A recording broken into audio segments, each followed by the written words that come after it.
কি ব্যাপার সেন্টু?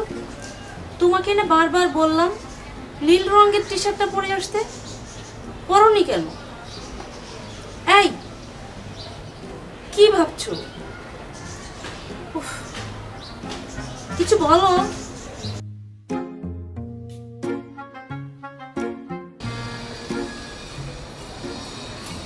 কি ব্যাপার? আরে তোমার মুড অফ কেন? উফ, কিছু বলো তো। দেখ, সজীবকে? হুই সজীব? Answer me. সজীব? ও, সজীব তোমার ভাইয়া হয়? কেন, কি হয়েছে? তোমার ভাইয়া? তোমার কোনো ভাই আছে? আমি তো জানি না।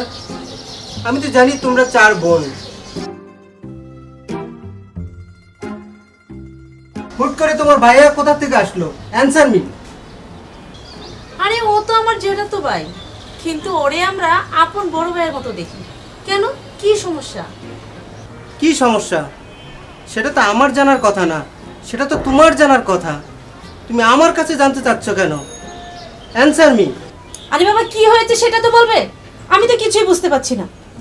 গতকাল কিছু ফাজিল ছেলে নিয়ে সজীব আমার সাথে দেখা করেছে। সে নিজেও একটা ফাজিল। সে আমাকে বলেছে, মিস্টার সেন্টু, যদি জান নিয়ে বিদেশে যেতে চান তাহলে উর্মিকে বিয়ে করবেন না, উর্মিকে বিয়ে করবো আমি। সে এই ধরনের কথা কেন বললো? Answer me.